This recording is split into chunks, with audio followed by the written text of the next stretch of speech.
The wind that rolled through Dust Haven carried the smell of pine, smoke, and something faintly sweet, like the last trace of wild sage after rain. It was a quiet settlement tucked between two sunburned hills, where the road was mostly dust and hoofprints, and the evenings were painted in gold by lantern light. The year was 1887, and the village hadn't yet caught up with the new world that the railroads promised. Folks here still measured time by the creak of the church bell and the sound of wagons rattling down Main Street. That evening, as the sun sank low behind the ridge, a young woman walked alone toward the old trading post. Her shoes were worn thin, her shawl patched twice over, and her hair, though once golden, hung limp from the day's dry heat. She kept her eyes down, not wanting to meet the curious stares that always followed her. She wasn't from Dust Haven, and that made her both a mystery and a target of whispers. The people here didn't mean harm, not really, but they had a way of making you feel like an intruder just by looking too long. Her name wasn't spoken much, even by herself. She'd been in Dust Haven for nearly 2 months, working in exchange for bread, sewing dresses she'd never wear, and sleeping in the small room behind the tailor's shop. Every night, she watched the sky through a cracked window and thought about the life she'd left behind, whatever pieces of it she could still bear to remember. It was on one of those nights that she first saw him. The Apache came down from the northern trail, leading a horse that looked half wild and twice as stubborn. He wasn't dressed like the townsfolk. No coat, no hat, just rough leather and quiet eyes that spoke of places beyond the hills.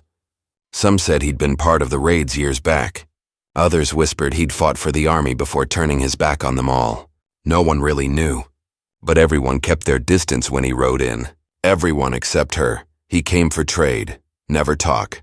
The blacksmith said he brought silver sometimes, carved smooth like river stones, or animal pelts too fine to belong to this side of the desert. He spoke little, paid fair, and left before the sun rose again. But that night, as she stepped out behind the tailor's shop to dump a bucket of water, she saw him by the edge of the well, his face lit by moonlight. He looked up, and their eyes met, hers full of fear, his unreadable. For a moment, the world stilled. The only sound was the wind slipping through the cottonwoods and the far-off howl of a coyote. "You're not from here," he said at last, his voice low and calm like a man talking to the earth itself. She hesitated, clutching her shawl tighter. "Neither are you," that was all they said. He nodded once, almost like an apology, and walked away. After that night, she noticed him more often. Sometimes he'd pass through the village, wordless and watchful. Other times she'd catch him at the edge of town, helping the old farmer mend his fence or trading herbs with the widow who lived by the creek. People started to talk again, about how the strange girl and the Apache might have something in common, though no one dared say it too loud. There was a quiet gentleness to him, though his presence unsettled everyone else. To her, it felt like something she'd been missing, someone who didn't ask where she came from or what she'd done to end up here. Days passed, then weeks.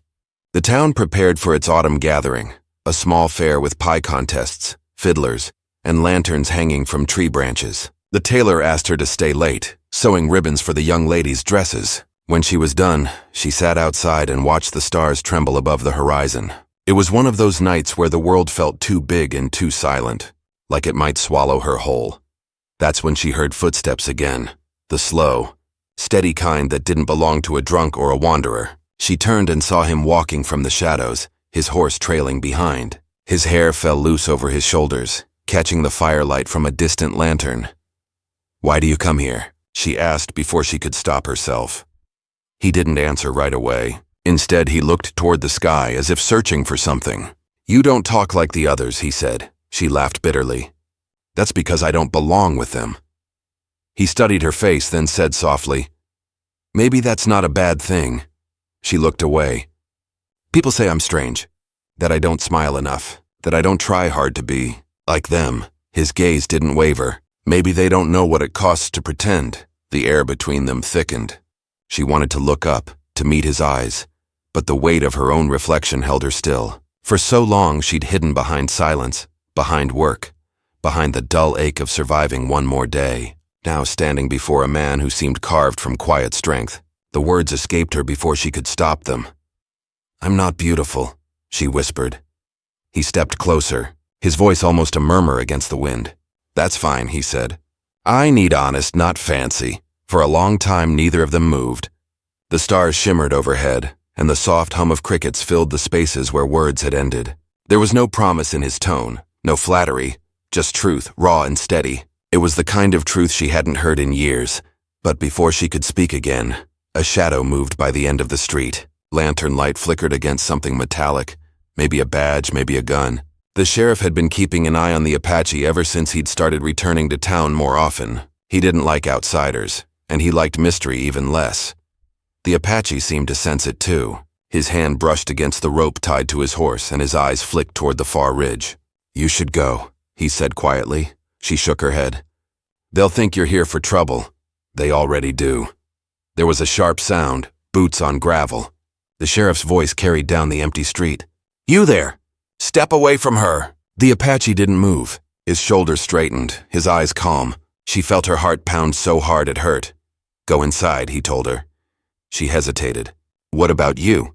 He gave her a small, almost weary smile. "I've faced worse than talk." The sheriff's steps grew louder, and in another breath the moment would be gone. She wanted to say something, to stop him, to warn him, to tell him she didn't want him to leave. But her throat burned with fear. He turned to her one last time, the lantern light catching the side of his face. "Don't hide," he said. "Not from them. Not from yourself." Then he was gone into the night, swallowed by the wind and the murmurs of an unsettled town. She stood there long after the sheriff passed, staring down the road where his shadow had disappeared. The stars had faded behind clouds and a storm was building on the horizon. Somewhere out there beyond the hills and the judgment of Dust Haven, he was still moving, free, unbroken, and untamed. And though she didn't know why, a strange calm washed over her. For the first time since she'd come to this quiet, suspicious town, she felt seen. But the next morning, before dawn, gunshots echoed from the ridge. The townsfolk would later say it was bandits. Others swore they saw a rider in the distance, wounded but still upright, vanishing into the mist. She didn't wait to find out. With trembling hands, she packed her few things, wrapped her shawl, and stepped into the pale morning. The road stretched before her, dusty, endless, uncertain. She didn't know where she was going. Only that she couldn't stay where lies felt safer than truth, and somewhere beyond the hills, she hoped, a man who valued honesty over beauty was still alive. The road that morning was painted in the dull colors of dust and dawn. The air held a heavy stillness, the kind that settles after thunder, though the storm had never truly come. She walked with her shawl pulled tight, her eyes fixed on the path ahead. The faint scent of smoke drifted through the wind, and each step away from Dust Haven felt both freeing and frightening. Behind her, the village was waking slowly, roosters crowing, doors creaking open, and the same tired rhythm of life continuing as though nothing had changed. But something had. She didn't look back. Her mind kept returning to that moment. The sound of gunfire in the hills, the flash of fear in her chest, and the echo of his voice saying, "Don't hide." The words clung to her like a promise she didn't know how to keep. The Apache had vanished into the wilderness, and the sheriff had sent men to search, returning with nothing but stories. Some claimed they found blood near the ridge. Others said it wasn't human blood at all. Either way, no one saw him again that day. By the second sunrise, the town stopped asking questions. Dust Haven had always been good at burying the truth under gossip. The sheriff called it a misunderstanding. Folks nodded, whispered, and moved on. But she couldn't. Something deep inside told her that what happened on that ridge wasn't finished. She followed the narrow trail that wound along the river. The water was low from summer's heat, but its quiet murmur gave her comfort. She carried a small satchel with bread, a sewing needle, and a torn photograph, a face half faded, the other half hidden beneath a crease. She couldn't remember where it had been taken or when. Maybe that was for the best. By midday, the road led her to a small settlement called Hollow Creek, a place smaller than Dust Haven but somehow less cruel. The people here didn't stare so much. They just nodded, wary but polite.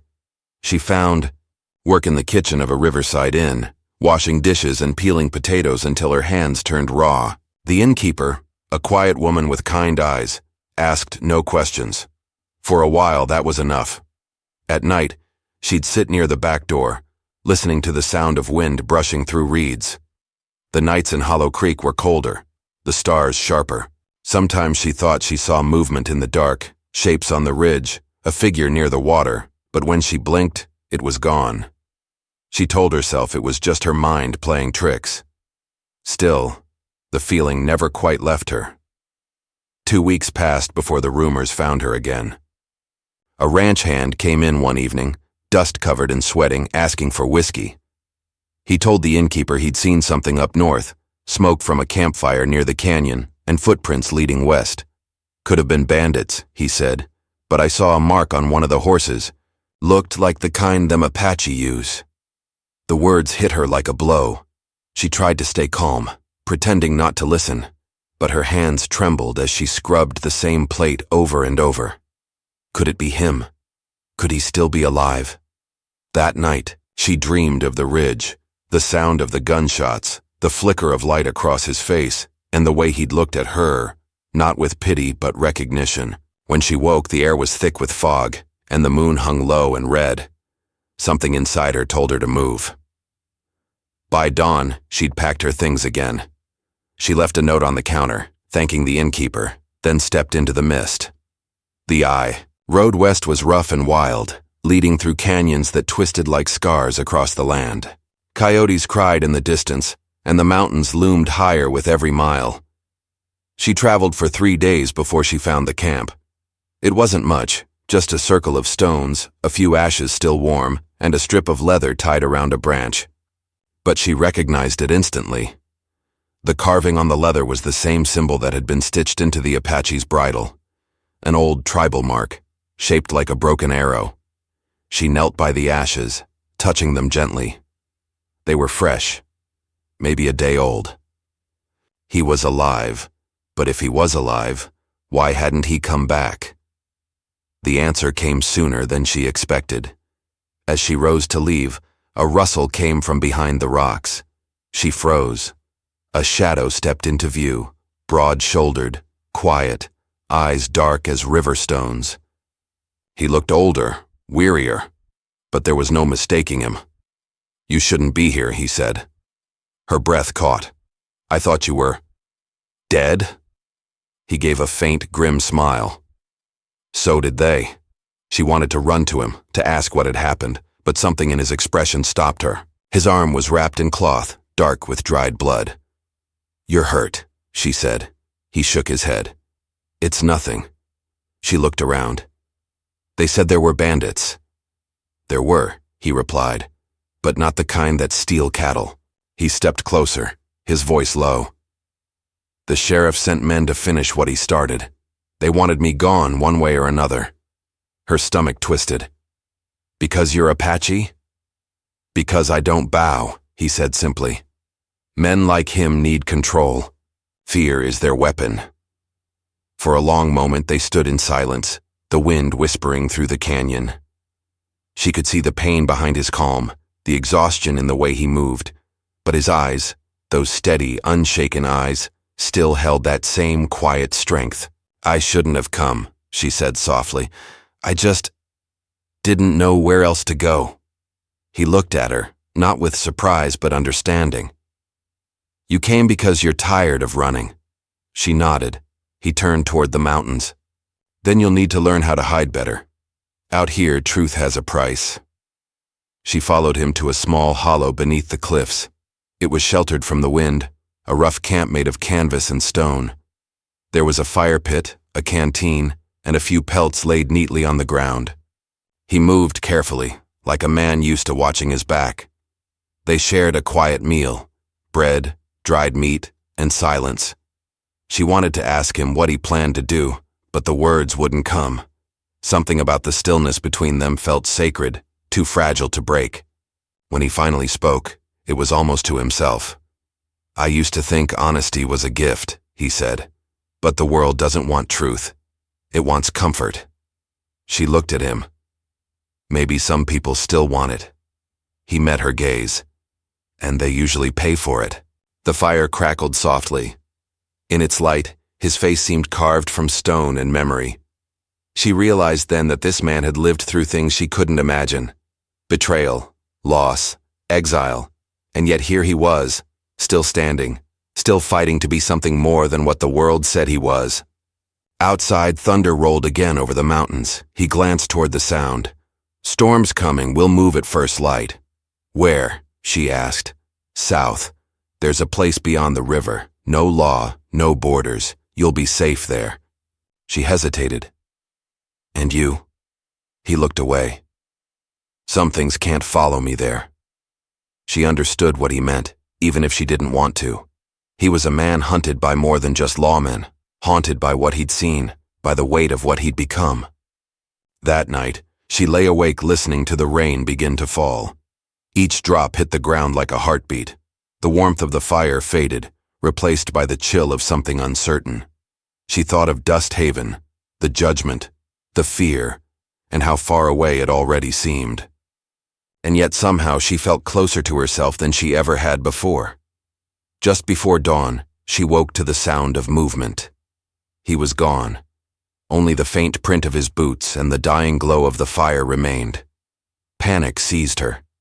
She called his name once, twice, but the canyon swallowed her voice. Then she saw it, a small piece of folded cloth near the fire pit. She picked it up. Inside was a strip of silver, carved with that same broken arrow symbol, and a few words etched carefully beneath it. "Honesty is freedom. Keep walking." Her hands trembled. The sun was beginning to rise, pale and cold, spilling light over the canyon walls. Somewhere in that vast emptiness, he was still out there, maybe fighting to survive, maybe trying to draw danger away from her. Either way, she knew what she had to do. She wrapped the silver piece around her wrist, tightened her shawl, and turned south toward the horizon. The world beyond the mountains waited, unknown, harsh, but alive. And though she still carried the ache of fear and the echo of his voice, something inside her had changed. She wasn't the girl who whispered she wasn't beautiful anymore. But far behind her, back in Dust Haven, the sheriff had begun to ask questions again. A stranger had been seen near the ridge, a man wounded, carrying a silver mark. And this time, he wasn't alone. The hunt was starting again, and she didn't yet know that the truth she was chasing would soon lead her back to where it all began. The morning sun spread thin and weak across the land, turning the hills to faded gold. She walked south with the silver mark tied around her wrist, the words "keep walking" echoing in her head. The world beyond the ridge was wilder than she expected. Open plains cut by dry riverbeds, scattered with thorny brush and the occasional whisper of wind.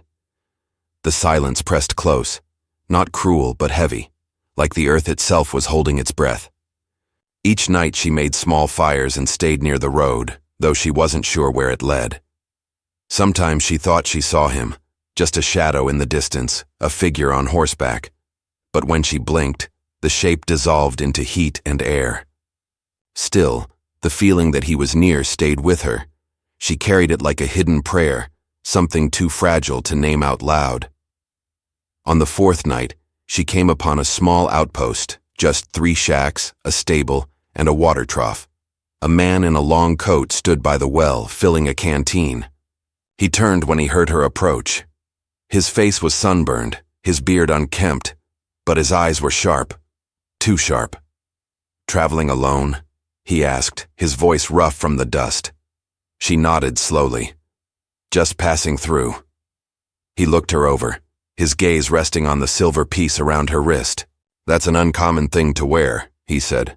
"Where'd you get it?" She hesitated. "It was a gift." The man smiled faintly, though it didn't reach his eyes. "A fine one. You wouldn't happen to know a man who carves symbols like that, would you? Tall, quiet, rides a dark horse." Her heart skipped. "I don't know anyone like that." He studied her for a long moment, then shrugged. "Funny. Folks down in Dust Haven say otherwise." Her stomach turned. "You're from Dust Haven?" "Sheriff sent a few of us to follow a trail," he said. "Said a woman and an Apache might be traveling together. Said it was a matter of law." She forced her hands to stay still. "I left that town weeks ago." He gave a small laugh. "That may be, but the law's got a long memory." She turned away quickly, pretending to check her satchel. "If you're looking for trouble," she said softly, "you won't find it with me." "Maybe not," he replied.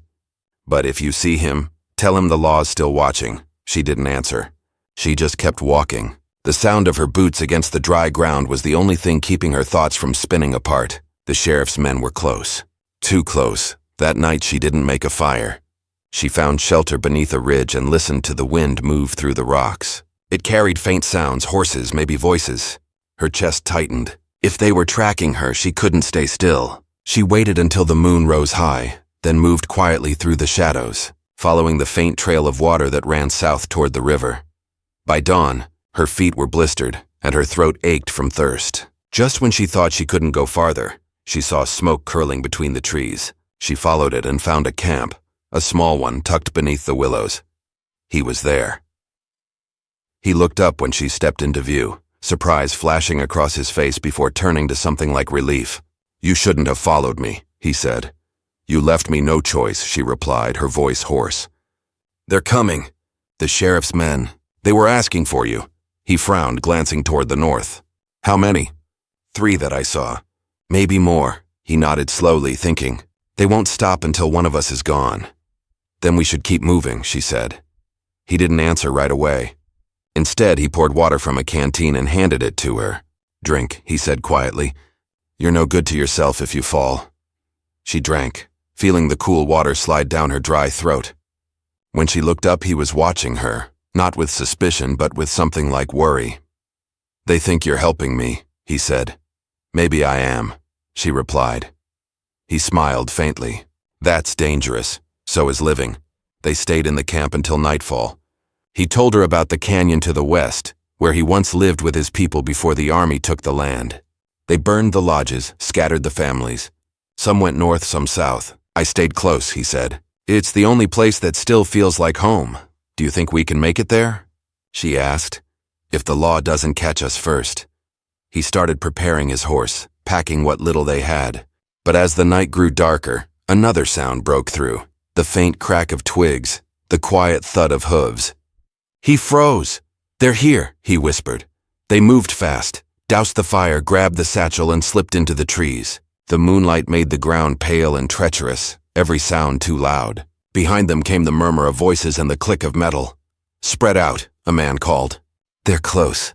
She followed him through the trees, her breath shallow. They crossed a small ravine, wading through cold water that masked their tracks. But when they climbed the far side, a shadow appeared ahead, one of the sheriff's men, rifle in hand. The man saw them and raised his weapon. "Stop right there." The Apache didn't stop. He lunged forward, knocking the gun aside, the struggle fast and rough. The rifle went off, the shot echoing through the trees. She screamed without meaning to. The man stumbled back, hitting the ground, motionless. "Go!" the Apache shouted. They ran. Branches tore at her clothes. Roots snagged her skirt, but she didn't stop. The forest blurred around her. Behind them, shouts filled the air. The men were coming. When they finally reached the ridge, dawn was breaking again, streaks of red across the horizon. He pulled his horse from the brush and helped her climb up. They rode hard, the wind slapping against their faces, until the sounds behind them faded into nothing. By midday, they reached the edge of the canyon. It opened wide before them, deep, carved by centuries of water and time, the river below glinting like steel. They stopped to rest near a narrow ledge. She slid from the saddle, her legs shaking. "He's dead," she whispered. "The man back there," he didn't look at her. "If I hadn't stopped him, he would have killed you." "I know." Her voice broke. "But they'll call it murder. They'll never believe it was self-defense." "They never do." He looked out over the canyon, his face unreadable. "We'll have to go deeper. There are caves near the river where no one will find us." "But they'll keep searching," she said. "You know they won't stop," he turned to her. "Then we make them stop." She stared at him, fear and awe mingling in her chest. "You mean fight?" He didn't answer. The silence said enough. That night, they built a small fire near the canyon's edge. The flames threw light across the rock, their shadows long and uncertain. She watched him clean his wound, the one that hadn't yet healed from the first attack. He didn't complain. His movements were slow, deliberate, like a man used to pain.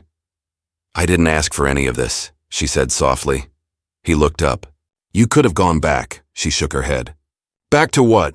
"To sewing dresses for people who pretend not to see me, to living in fear." He smiled faintly. "Then maybe you did ask for it." The fire crackled. Somewhere far below, the river whispered against stone. He took something from his satchel and handed it to her, a small pouch of dried herbs.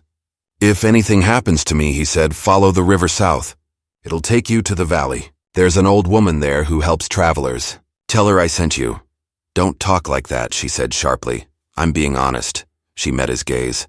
Then be honest about this. Why risk everything for someone like me? He was quiet for a long time. Then he said, because you still believe the world can change. I stopped believing that a long time ago. The wind rose, scattering ashes from the fire. In the distance, lightning flickered across the horizon, silent and far away. Neither of them spoke again. But she knew the storm was coming, not just the one in the sky, but the one they couldn't outrun. Somewhere beyond the canyon, the sheriff's men were regrouping. Word had reached Dust Haven that one of their own was dead. And now it wasn't just a manhunt, it was revenge. By dawn, she and the Apache would have to choose whether to keep running or make their stand. But as she watched the sky fade to gray, one thought haunted her more than the sound of pursuit. What if the sheriff wasn't just chasing justice? What if he was chasing a truth both of them had tried to forget? The storm rolled in slow, heavy, and dark as iron.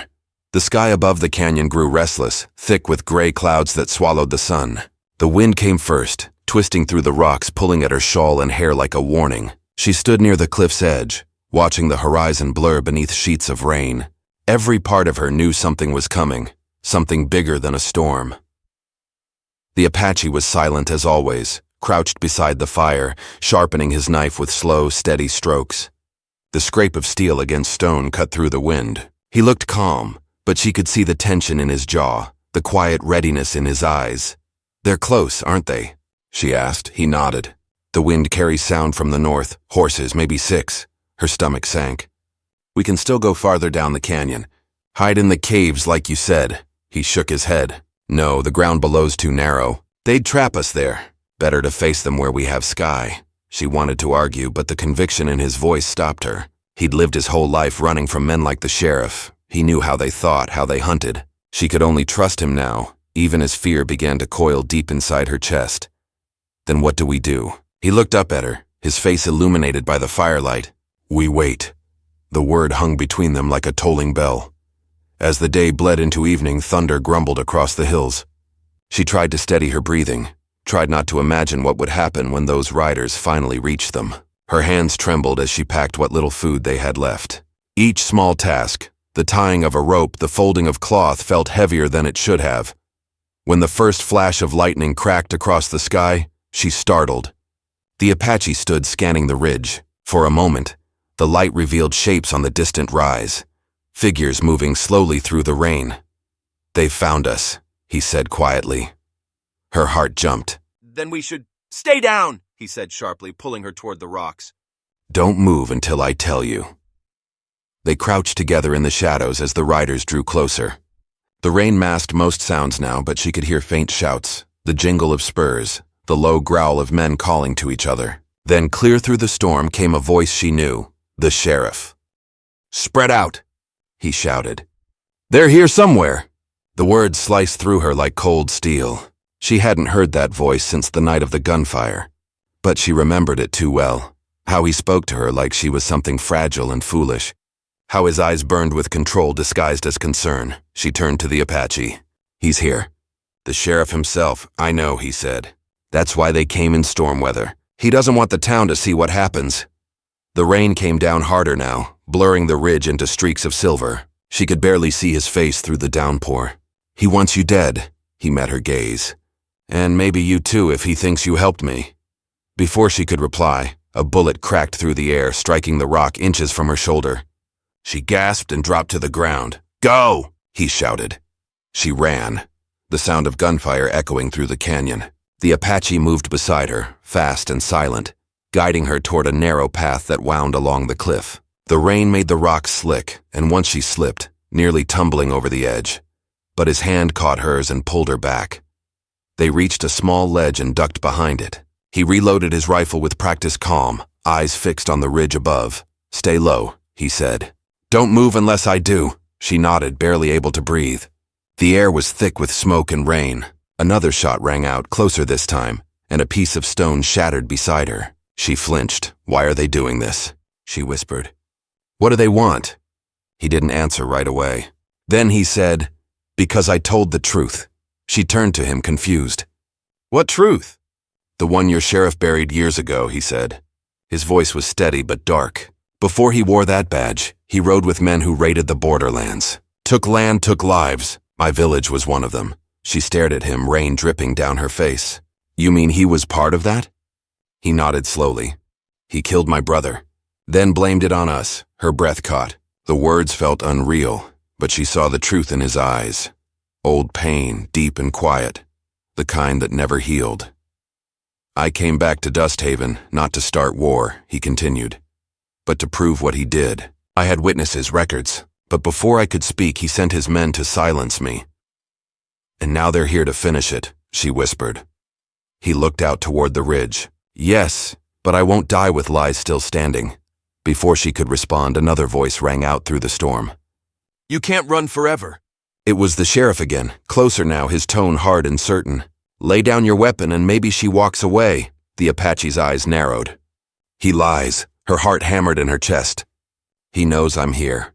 What if he cut her off? He won't touch you while I breathe. Lightning split the sky, followed by another crack of gunfire. The sheriff's men were descending the ridge now, their silhouettes dark against the flash of light. The Apache fired once and one of them dropped. The others scattered. Run toward the lower pass, he shouted to her. Follow the river. I'm not leaving you. He turned to her, rain pouring down his face. You said you wanted to stop hiding, then live. Don't let them bury the truth again. A bullet struck the ground beside them, spraying dirt. She screamed, grabbing his arm. You'll die! He gave her that same faint, calm smile, the one he'd given the night he said he needed honest, not fancy. Maybe, but not quietly.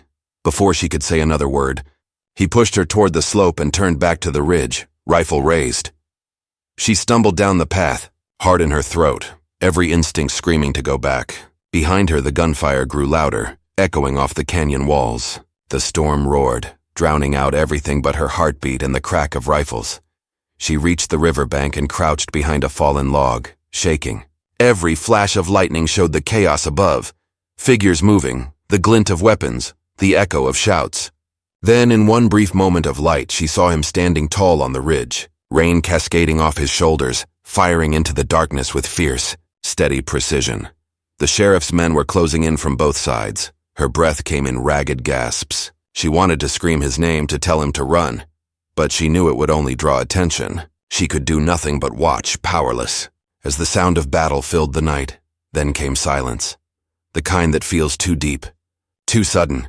Lightning flashed again and she saw only smoke and shadows. No movement, no sound. The storm began to ease, the rain softening into mist. She waited, her body trembling, her hands gripping the silver mark on her wrist as if it could anchor her. Finally, a single figure appeared at the top of the ridge, tall, broad, moving slowly down the slope. For a moment she thought it was him. Relief flooded her chest. But as the figure stepped closer, the shape became clearer. It was the sheriff.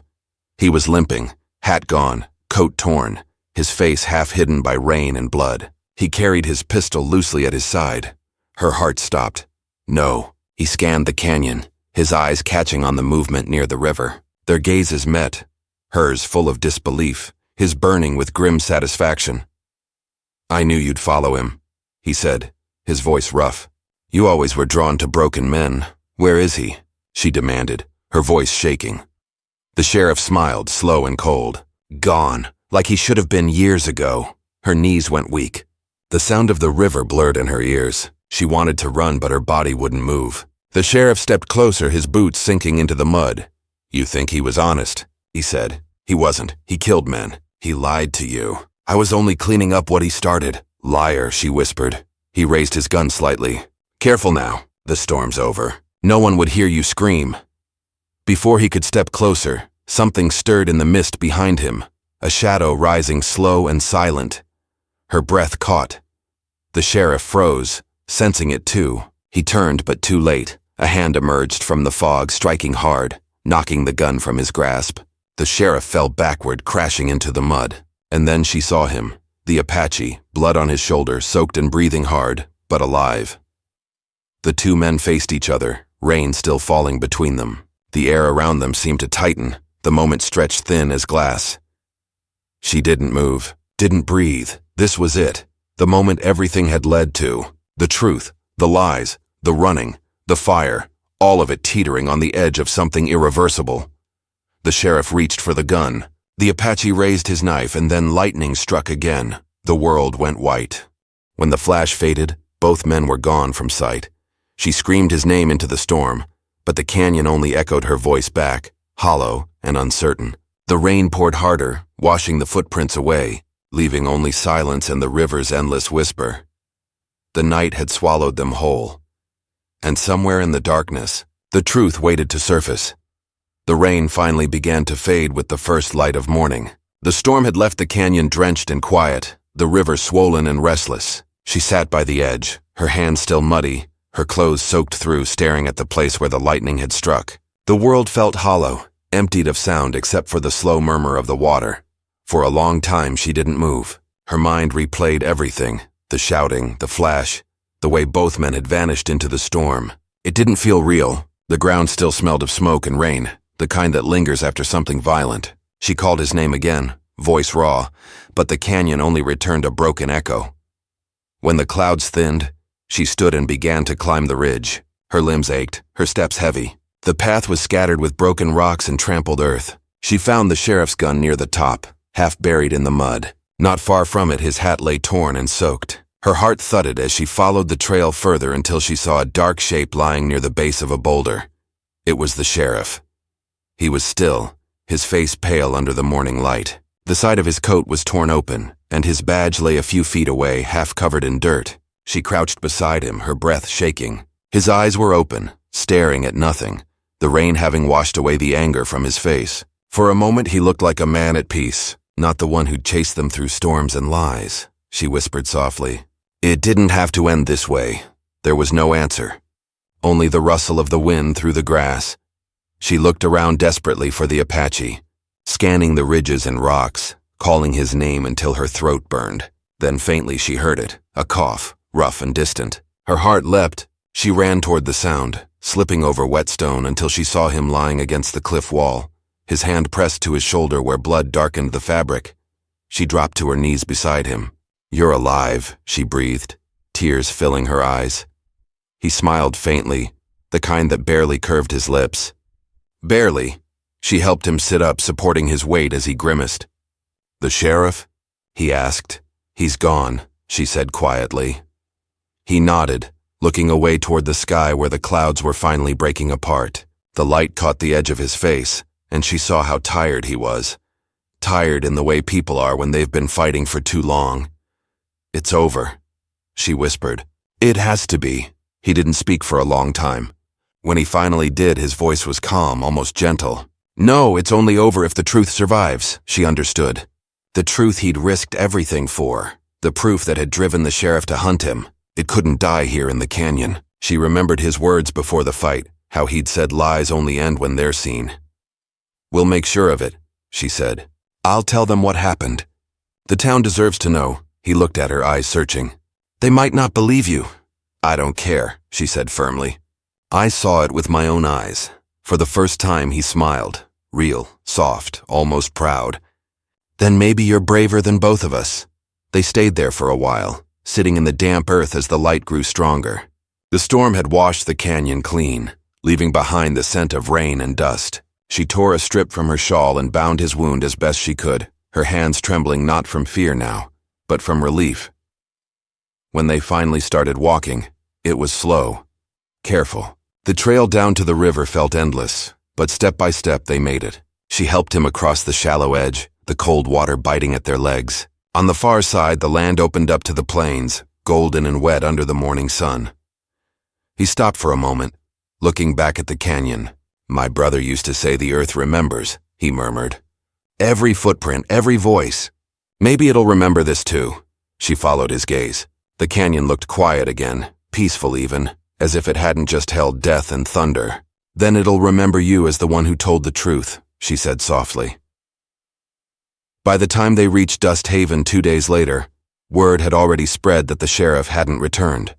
The townsfolk stood outside their homes, murmuring as they saw her walking through the muddy street with the Apache beside her. She felt every stare, every whisper, but she kept her head high. At the edge of town, the old marshal stepped forward. He looked from her to the Apache, his eyes cautious but not cruel. What happened out there? He asked. She told him everything, about the chase, The fight, the truth the sheriff had hidden. She spoke plainly, her voice steady even when her heart wasn't. The townsfolk listened, silent and uncertain. When she finished, the marshal was quiet for a long time. Finally, he sighed. "If what you say's true, then we've all been living under the shadow of a lie." "It's true," she said. "And I have his records, the ones he tried to burn." That evening, the marshal gathered the people in front of the courthouse. She handed him the sheriff's badge, still covered in dried mud. The Apache stood beside her, his arm bound in fresh cloth. When the marshal spoke, his voice carried through the square. "The storm took more than a man," he said. "It took the weight of what he did, and now we're left with the truth. Whether we face it or not, that's on us." There was no cheer, no applause, just quiet, thoughtful stillness. The kind that comes when a town realizes its peace was built on something broken. Over the next few days, the air in Dust Haven began to change. Some people still looked at the Apache with fear, others with respect. Children whispered his name like a legend. She stayed by his side, helping him recover, helping the marshal sort through the sheriff's records, the land deeds, the reports, the names of families who'd lost everything to greed. Each page told another story of betrayal, but it also brought something new, a chance to set things right.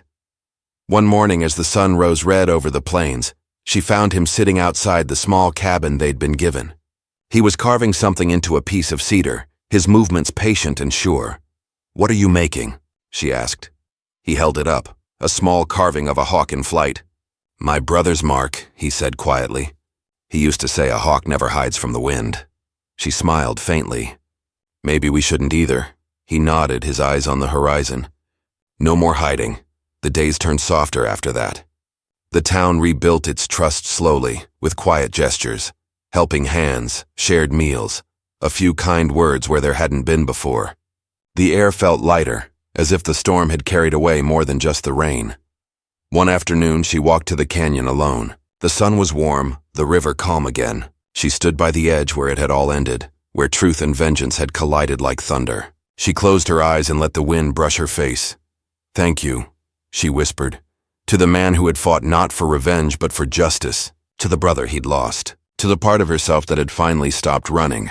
When she opened her eyes, she saw a hawk circling high above, wings cutting through the light. For a moment, it felt like the world was listening. By the time she returned to Dust Haven, the evening lamps were glowing, and the town felt alive again. The Apache waited near the porch, the carved hawk resting in his palm. "Ready?" he asked. "For what?" She smiled. "To start over." She nodded. "Yeah, I think I am." They walked together down the quiet street, past the saloon, past the old church, toward the open land beyond the town's edge. The horizon stretched wide and endless ahead of them, golden under the last light of day. Neither spoke for a while. There was no need to. The silence between them wasn't heavy anymore. It was peaceful, the kind that carried meaning without words. When the first stars began to appear, she looked at him and said softly, "You were right. The earth remembers." He glanced at her, his expression gentle. "Then let's give it something worth remembering." And as they walked toward the fading light, the wind moved softly through the grass, carrying away the last traces of the storm, leaving behind only the sound of footsteps and the quiet promise of a new beginning.